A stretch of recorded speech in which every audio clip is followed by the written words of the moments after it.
The Ford Mustang is perhaps one of the most iconic cars in the world. American, free-spirited, muscle car. But here in Europe, we had a different one.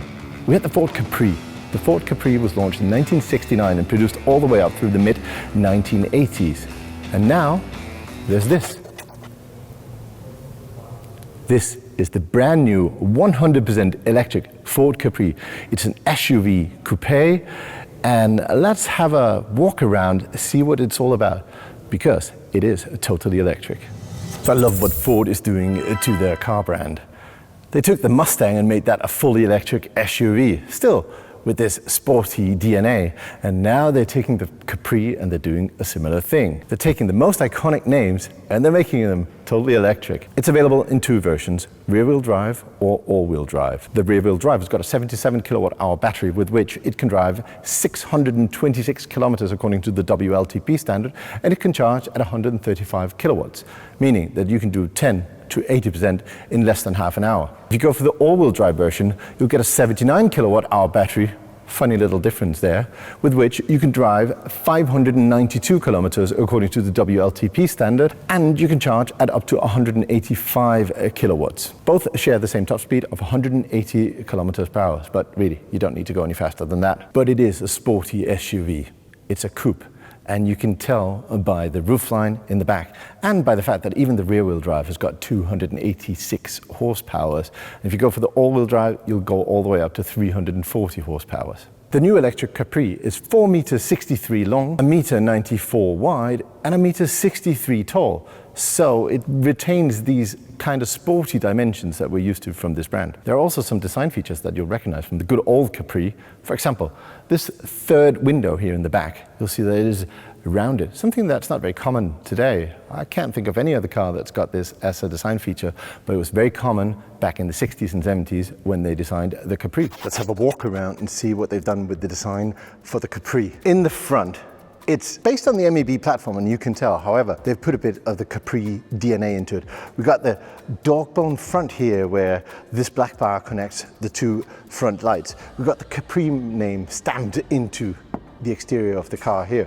And down below, we'll find radar, and we'll find these proximity sensors, which are nicely integrated into the black parts instead of being holes in the nice yellow exterior we've got of this car. Come down the side, the first thing we'll see here is air intakes, which improves aerodynamics. They sort of make a curtain all the way down the side of the car, so there are no vortexes around the wheel arches. In this case, you've got the 21-inch rims. However, these are optional. You can go all the way from 19 to 20 and all the way up to the 21. They look nice, they're really nice, but they will affect your range. Side view mirrors, nice and aerodynamic. By the way, this is obviously the yellow car, but there are 6 different color versions available. We've got gray, black, white, red, yellow, and one called Blew My Mind. And if we come around the back, you'll see we've got classic Capri rear lights. They're nice, they look like little eyelets looking at you. If we open up the trunk here in the back, we can do that either by using the foot sensor or a button here. We get 627 liters of space in the interior. We've got extra openings down here if you want to hide your cables or something you don't use all that much. We've got nice deep pockets down in the sides, and we've even got a 12-volt access point here if we want to plug in some accessories. Close this here. Don't worry, won't hit me on the head because it's kind of noisy. We come around the side and we've got the charge port in the rear right hand side, which is very good for mainland Europe, because if you park next to the sidewalk, your charging cable won't stick out. It's not the perfect place because in the UK it will stick out here. However, if you're in the UK, it's going to be closer to your driver's side door. And finally, if we come around here, we open up here, you'll see that there's a puddle light down there, and it's actually in the shape of the car with the name printed below. Let's check out what it's like on the inside. The Ford Capri is available in 2 versions, extended range rear-wheel drive and extended range all-wheel drive.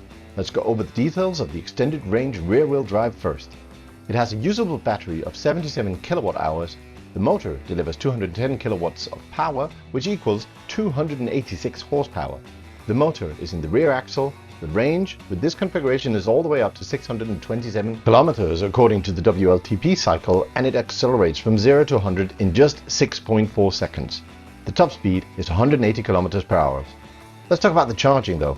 Slow charging in 3 phases goes up to 11 kilowatts and it fast charges at 135 kilowatts, which allows it to charge from 10 to 80% in just 28 minutes. Now for the extended range all-wheel drive, its battery is slightly bigger with 79 kilowatt hours of usable capacity, 2 more than the rear-wheel drive version. Its power is 250 kilowatts or 340 horsepower, and it has, of course, all-wheel drive because it has a motor on each axle. Its range is 592 kilometers according to the WLTP cycle. It accelerates from 0 to 100 in just 5.3 seconds, but its top speed is also limited to 180 kilometers per hour. You don't need to go faster than that anyway. It charges at 11 kilowatts in slow charging, but fast charging is now all the way up to 185 kilowatts, significantly more than the extended range rear-wheel drive version. Interestingly, it takes 26 minutes to charge from 10 to 80%, 2 minutes less than the rear-wheel drive version. Inside the new Ford Capri, fully electric SUV crossover coupe. Nice, isn't it? So we have this main screen here. It's 14.6 inches. It's vertical and you can adjust it so that you can hide what's beneath it. In fact, if it's like this and the car is locked, nobody can access the inside of it, which is pretty neat.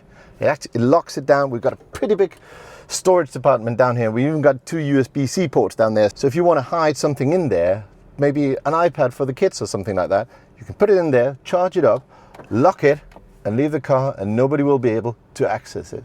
That's pretty neat. We also have 2 phone chargers down there. We've got a little volume control, but most of the action happens on the actual screen. On the steering wheel, on the right hand side, we've got our volume controls. On the left hand side, we've got our driver assistance features. We've got a secondary smaller screen just behind the steering wheel, and I can option this car with a heads-up display. This particular one does not have it. This is a pre-series, so it's not fully optioned out yet. There are 2 different trims available. This is the premium version. You can tell because it's got the Bang & Olufsen speaker system inbuilt. Bang & Olufsen, they really make some of the best high-end speaker systems in the world. The steering wheel is classic Capri. We even got a little metal spoke down there with 2 holes in it. I asked the designer, what are those? And he said, those are holes. And indeed they are. And that's it.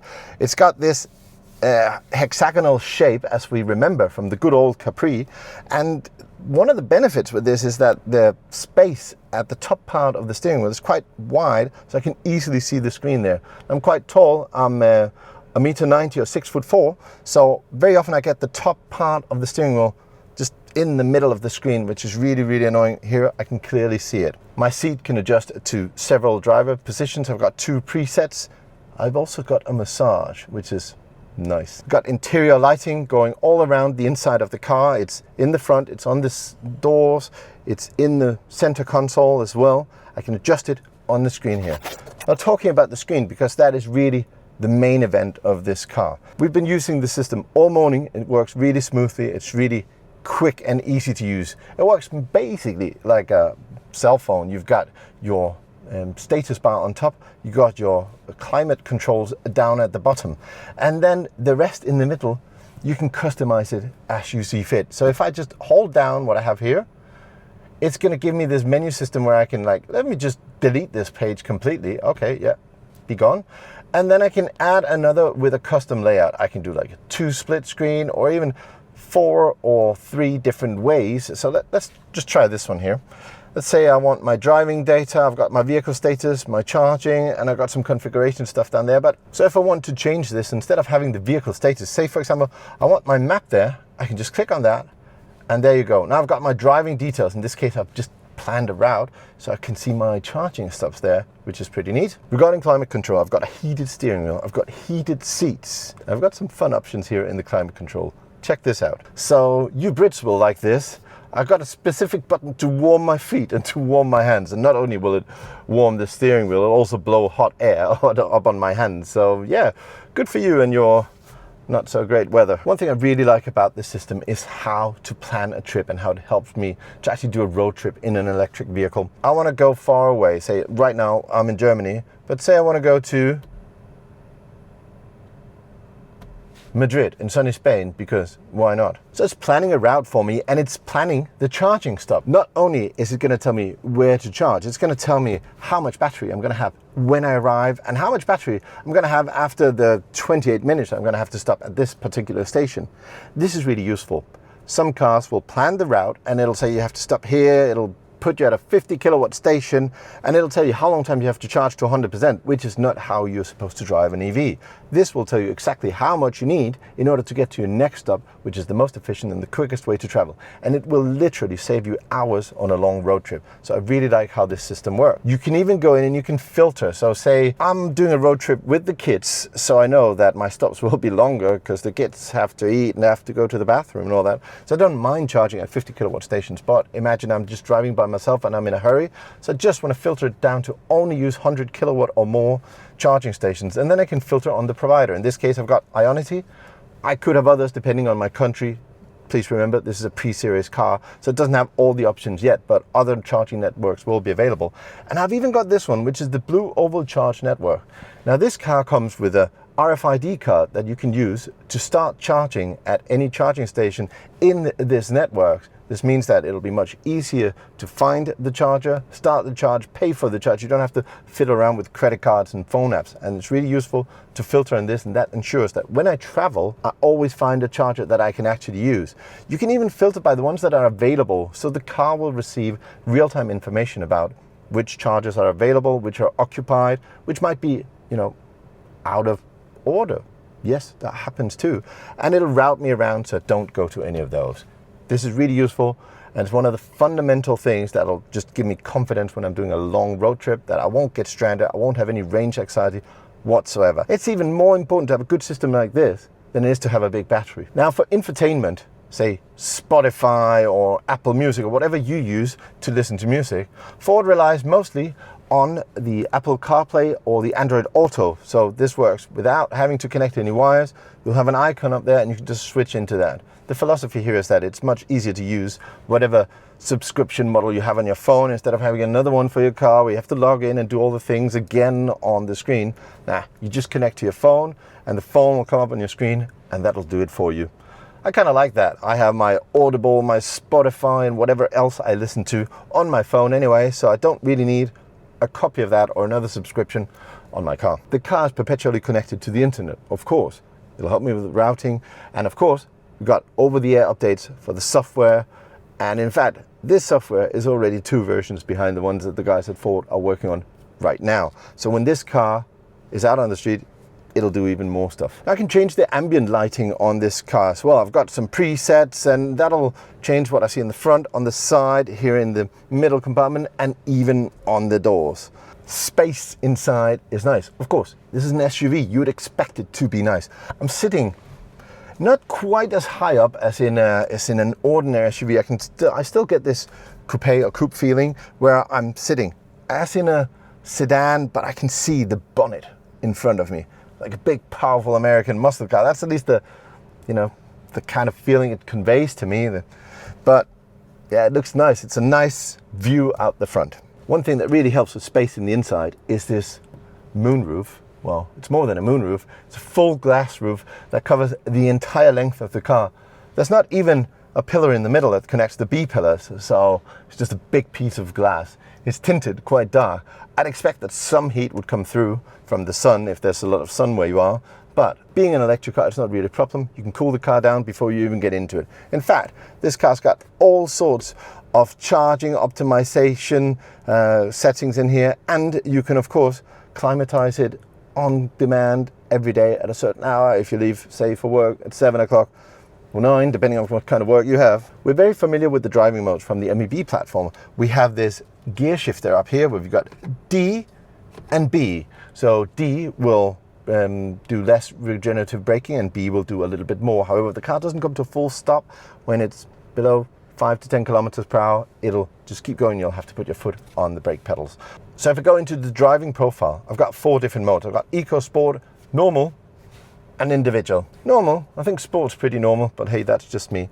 On the Individual, you can of course customize it. You can set the driving dynamics, whatever that means, steering, acceleration and the adaptive cruise control as well. Do take into account, this car does not come with Ford's Blue Cruise. For that, you'll have to upgrade to the Mustang Mach-E, because this is built on the MEB platform, so it's got the driver assistance features that we know from that platform as well. Otherwise, they'd have to change the sensors, the radars, the driver tracking features, etc. But all that is something different in this MEB platform-based car. So imagine the following situation. You're driving your new Ford Capri around and you suddenly fall into the harbor and you're underwater. Like your car's literally sinking.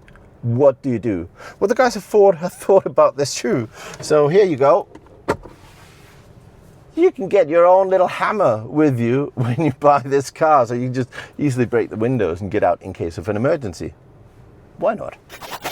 So in the back of the Ford Capri, do take into account that this is a sports coupe, so the roofline slopes downwards, which usually is not great for headroom here in the back. However, this is a big car. I've got plenty of leg room. I can put my feet beneath the seat in front of me, so I'm really comfortable back here. I've got quite a lot of headroom as well. Actually, yeah, it's fine. If I put my head back, I'll just barely touch the roofline here with the top of my hairline, but yeah, I could still perfectly well travel back here, no problem whatsoever. I've got 2 USB-C ports down here if I want to charge up my devices. Got no transmission tunnel, so easy for 3 people to be sitting across here. Yeah, plenty of space in the back of this car. Have you noticed that the front seats are actually a single piece? So I can't actually adjust the headrest here, but yeah, it felt pretty good for me. As I said before, 1m90 or 6'4", but I guess you'll be comfortable at most heights here. Besides the 2 versions, rear-wheel drive and all-wheel drive, there are also 2 trims available, the Ford Capri and the Ford Capri Premium. Let's break down the differences and features of each one. The Ford Capri comes equipped with 19-inch wheels with the option to upgrade to 21 inches for the sportier look. This model features a mega console in the center with 17 liters of storage and 14.6 inches of central mobile screen, contour seats with massage function, heated front seats and steering wheel, and wireless connectivity for smartphones including Apple CarPlay and Android Auto. Other notable features for the Ford Capri include LED lighting, rain sensor wipers, keyless start and access, heated steering wheel, perpetual internet connection with connected navigation, and auto dimming rearview mirrors. All these features are all included in the base version. The Ford Capri Premium, on the other hand, has some extras. In addition to the mentioned features of the Capri, it comes with 20-inch wheels and also with the option to upgrade to 21. A series of improvements and extras have been added to make it even more attractive, including ambient interior lighting, a Bang & Olufsen sound system with 10 speakers, hands-free tailgate, and matrix LED lights that allows you to drive with high beams without dazzling other drivers thanks to the ability to turn off individual pixels. Both trims, Capri and Capri Premium, offer additional options that allow you to further personalize the vehicle. Heads-up display, assisted parking system, lane keeping and lane change assist, 360 camera, heat pump, and panoramic glass roof. The Capri will be available towards the end of this year, but you can order one now. And pricing is still, to me at least, unknown, but it'll be priced slightly above the Ford Explorer, but not by much. So that is the Ford Capri. I love what Ford is doing, taking icons of the past and making them into the electric cars of the future. What do you guys think about the new Ford Capri? Leave a comment down below. I read them all and I enjoy them very much, especially when they're kind. See you again soon in another video about another electric vehicle. Ciao.